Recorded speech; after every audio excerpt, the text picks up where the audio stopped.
ዮዲትና እናቷ እንግዲህ ተገቢውን ቅጣታቸውን ሊያገኙ ተቃርበዋል ማለት ነው። እንግዲህ ፖሊሶቹ እንደምታዩዋቸው ከኋላቸው ተሰልፈዋል። ወንድዬም ደግሞ ይሄንን ጉዳይ መቋቋም አልቻለም በፍጹም። እሷም ደግሞ እባክህ እነኚህ ሰዎች ፎቶሾፕ አድርገው ነው እንጂ እኔ እንደዚህ አላደርግም፣ የኔ ንጉስ እመነኝ፣ በፍጹም እናቱ ላይ ይሄንን ግፍ አልፈጽምም። እኔ ጨካኝ እንዳልሆንኩ ታውቃለህ አይደል እንዴ? እኔ ለሰዎች አዛኝና ሩህሩህ እንደሆንኩ ታውቃለህ። እናም እነሱ በጣም ስለሚጠሉኝ ነው ይሄንን ነገር የወነጀሉኝ ብላ ተለመነች ማለት ነው። ከዛም እንግዲህ ጸጋዬ ሁሉንም ነገር ሳያስቀር ለወንድዬ ነገረው። ሚስትህ እንግዲህ አስመሳይና ተኩላ ናት፣ በፍጹም አንተ ፊት ሌላ ናት፣ ከጀርባም ሌላ ናት። ከነ እናቷ ካፋቸው የሚወጣው ነገር በጣም አጸያፊ ነው። እናቷ እዛ ቁም ስቅሏን ታበላታለች ሰራተኛዋን። እችም ደግሞ ይችን ምስኪን ፀሐይን እንዳግትላት አግቼ እንዳሰቃይላትና እንድደበድባት ነበረ እናትና ልጅ ያዘዙኝ። ግን እችን ልጅ ጋር ምንድን ነው በምን ምክንያት ነው ያገቱሽ? ምንድን ነው እሱ ችግሩ ብዬ ስጠይቃት ይኸው እዚህ ስልኬ ውስጥ እውነታ አለ። እኔን ማመን ካልቻላችሁ እኔ የነ ወንድዬ እናት ቤት ሰራተኛ ነኝ። እናም የወንድዬ ሚስት አማቷ ላይ የምትፈጽመውን ግፍ መቋቋም አልቻልኩም። ከዛ የሆነ ጊዜ ላይ በገዛ ስልኬ እየቀረጽኳት እያለ ስትነቃብኝ ስልኬን ሰበረችብኝ። አሁንም ሌላ ስልክ ገዝቼ የሆነች ጓደኛ ነበረችኝ ካሜራ ቤት ውስጥ አስቀምጬ ሳሎንና ክችን ውስጥ። ከዛ በኋላ እኔ ለማየ ምግቡን ሰርቼ ስወጣ እንግዲህ እንዳየኸው ነው። ምንም ማስረዳ ነገር የለም። ቪዲዮውን ይታያል አይደለ? ምግቡ ላይ መድኃኒት እየነሰነሰች፣ መድኃኒቱን ማንም ያቀብላት እናቷ። እናም የወንድዬን እናት ገላ ቤቱን በራሷ ስም ማድረግ ነበር የምትፈልገው። እናም ይሄንን ግፍና ተንኮል መቋቋም ስላቃተኝ በቪዲዮ ያስኳቸው። እናም ይሄንን ነገር እንደ ስታውቅብኝ ነው አንተ እንድታግተኝ ያዘዘች። እናም ደግሞ ፈጣሪ ጥሎ አልጣለኝም። እናንተ ለእኔ ጥሩ ሆናችሁ እንጂ መጥፎ ሰው እጅ ላይ ቢጥለኝ ኖሮ ደብድቦ ይገሉኝ ነበረ፣ ምክንያቱም ገንዘብ ስለሚሰጧቸው። ከዛ በኋላ እንግዲህ ይሄ ሁሉ በደልና ስቃይ አለም ላይ ደርሶባታል። አለምን እንድገላት፣ እንድደበድባት፣ እንድትፈራኝ እና ቪዲዮን እንድትሰጣቸው ነበረ እነሱ ያዘዙኝ። እኔ ደግሞ ሕሊናዬ አልፈቀደልኝም። ልጅቷ ባፏ ከምታስረዳኝ ይልቅ ስልኩን ሰጠችኝና ስልኩ ውስጥ ያለውን ነገር እንግዲህ በአይኔ ያየኸው ነው ሁሉንም ነገር። ሚስት ማለት አረመኔ ደግሞ አብሮ አደጌም አይደለችም፣ በፍጹም አላውቃትም። እንደዛ ስላለች ነው እኔም እንደዛ ያልኩህ እንጂ በጭራሽ። እነኚህ ሁለት ሰዎች አረመኔዎች ናቸው። ለሰዎች ምንም አይነት ርህራሄ የሌላቸው፣ ለሰው ልጅ አዘኔታ የሌላቸው ሰዎች ናቸው። ስለዚህ አንተ ምንም እንትን አትበል። ግን ደግሞ እነኚህ የሰው ፍጡር አይደሉም። እባክህን ምንም ብትል ምን እነሱ ከምንም ወደ ኋላ እንደማይሉ ተረድቻለሁ። እናም ከዚህ በኋላ ከቻልክ ከህይወት ውስጥ አስወጣት። ለነገሩ እኔ አይመለከተኝም። የምችለውን የማውቀውን አጠገቤ የነበረውን እውነት ነግሬሃለሁ። ከዚህ በኋላ ላለው ግን አንተ እንደምታደርግ አድርጋለሁ። ወንድዬ በእውነት በጣም እንደነገጠ አንድዬ እባክህ አትመነው። እነሱ አውቀው ነው እኔና አንተን ለማጣላት ነው እንጂ እኔ በፍጹም እንደዚህ አላደርግም።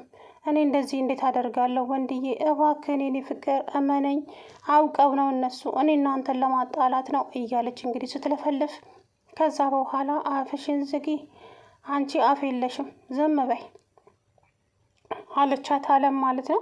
ዝም በይ አንቺ እሰራልሻለሁ። ያውላ ያህት አይደለ? እንደዚህ ናት ሚስት።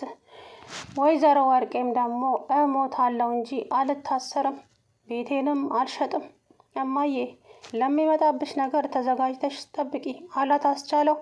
ከዛ በኋላ እንግዲህ ወንድዬ ይሄንን መቆጣጠር ሲያቅተው ፖሊሶች ጋር ደወለና እንግዲህ የወይዘሮ የወዲትንና እናቷን በህግ ከለላ ስር አውሏቸዋል ማለት ነው። ምክንያቱም ይሄ አለም ባትነቃ ኖሮ እችን ምስኪን እናት ሊገሉ ነበር። እናትና ልጅ እንግዲህ ሀሳባቸው ግን ደግሞ ለጊዜው አልተሳካላቸው። አለመሳካቱ በጣም አናዷቸዋል። በጣም ተናደዋል። እንዴት አለም እሰራልሻለሁ፣ እኔ የወዲት አይደለሁም፣ ወንድዬ እንኳን ከዚህ ቤት ውስጥ ቢያስወጣኝና ቢያባረረኝ አገኝሻለሁ፣ በጥርሴም ቢሆን አለቅሽም እያለች እንግዲህ አለም ላይ እየዛተችባት ትገኛለች ማለት ነው።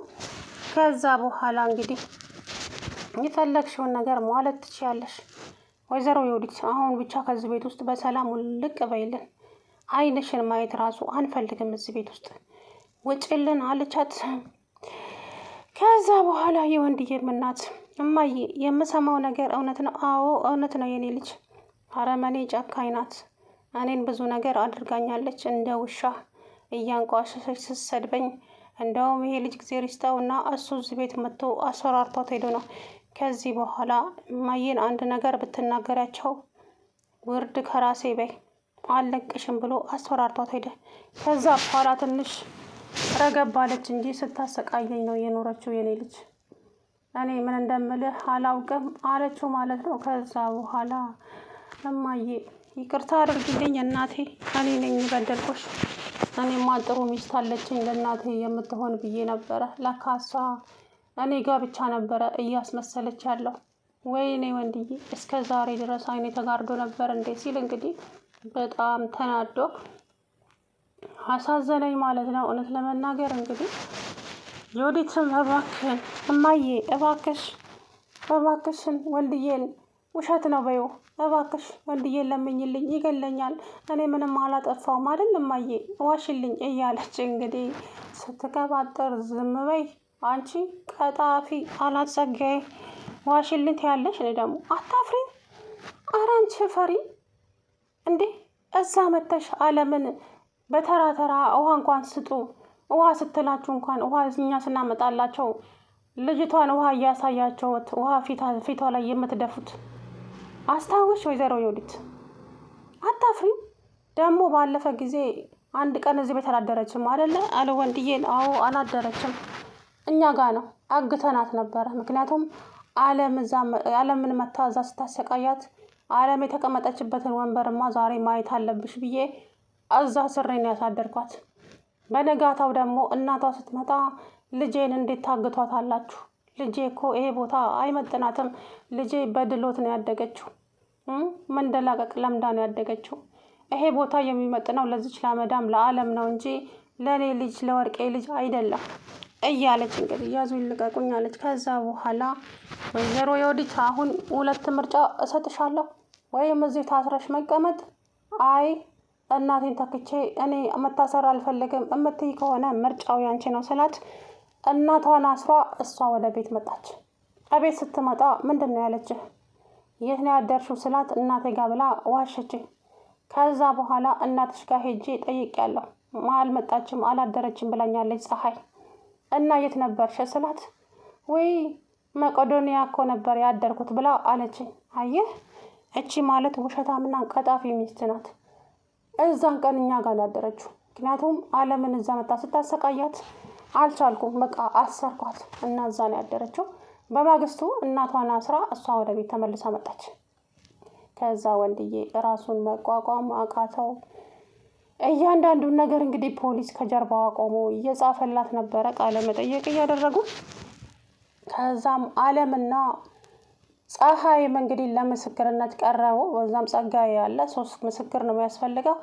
3ቱም እንግዲህ መሰከሩባቸው እናትና ልጅ ወንጀለኞች እንደሆኑ ቪዲዮውንም ለፖሊስ አሳዩ ማለት ነው። እንግዲህ ከዚህ በኋላ ላለው የእናንተ ጉዳይ ነው የኛ ሳይሆን እናንተ ጨርሱ ብለው መስካሪዎቹም ወደ ቤት ተመለሱ። ወንድዬ እንግዲህ አራስ ነብር ነው የሆነው። ይሄ ሁሉ ነገር እናቴ ላይ ይሄ ሁሉ ግፍ ስትፈጽሚ የወዲት ለምን ምንድን ነው ያደረገችሽ እናቴ? በገዛ ቤቷ እኛ እኮ ነን ደባል የተቀመጥንባት፣ እሷ አይደለችም። አንቺ እናቴን ገለሽ እዚህ ቤት ውስጥ በሰላም የምትኖሪ መስሎሽ ነበረ? እውነት እኮ ተደብቃ አትቀርም። በእርግጥም አውቃለሁ ይሄ ቪዲዮ ዛሬ በአይኔ ባላየው ኖሮ የእነሱን ወሬ እስከ ዛሬም አላመንኩም ነበረ። እናቴ ብትሞት ግን አንቺ ከነፍሰ ገዳዬ ጋር አብሬሽ ልኖር ነበር እዚህ ቤት ውስጥ። እኔ ምን አይነት ሰው ነኝ? እንዴት ማስተዋል አቃተኝ? አለም እኮ በተደጋጋሚ እየነገረችኝ ነበረ።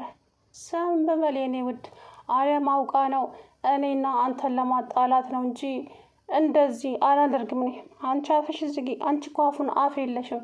አረ ፈሪ ደግሞ ከዚህ በኋላ አንቺን ማምንሽ ይመስልሻል እንዴ እያለ እንግዲህ ሰላም ውድና የተከበራቸው የቻናሌ ቤተሰቦች እንዴት ናቸው? አለው ደህና ነኝ። እንግዲህ እናትና ልጅ በስተመጨረሻም ጣቢያ ቀረቡ ማለት ነው። ህግ ከለላ ስር ውለዋል። ምክንያቱም ሶስት ምስክር እንግዲህ መስክረውባቸዋል። አለም፣ ፀሐይ እና ጸጋዬ ፖሊስ ጣቢያ ቀርበው እንግዲህ ሁሉንም ነገር መናገር ያለባቸውን ነገር ተናገሩ። እናትና ልጅ እንግዲህ ክልተው ብለው እዛ ቁጭ ብለዋል። ወንድዬ ግን በጣም ነው ያዘነው። ይሄ ሁሉ ነገር ይሄ ሁሉ ድራማ ቤት ውስጥ ሲካሄድ ምንም ነገር የሚያውቀው ጉዳይ አልነበረም። ምንም በቃ አለ አይደለ ይወጣል ይገባል። እማዬ ሚስቴ እኮ ተቀይራለች፣ ደህና ሰው ሆናለች፣ ትወድሻለች። አንቺ እኮ ለምንድን ነው ከልብሽ ይቅርታ አላደረግሽላትም ለሚስቴ? አይደለም እማዬ እንደዚህ ቂመኛ ነሽ እንዴ? እኔ እኮ ሳቅሽ ቂመኛ አልነበርሽም እናቴ። ለምንድን ነው ሚስቴ ላይ ቂመኛ የሆንሽባት? እያለ እንግዲህ እናቱን ሲያንገላታ ኖሮ እሱም ነገር ግን አሁን እውነታው ሲገለጽለት ምን ራሱ ከአይምሮ በላይ ነው የሆነበትና እውነትም ነግናት። እውነት መቼም ተደብቃ አትቀርም። ይኸው ወጣች ማለት ነው እንግዲህ በስተመጨረሻ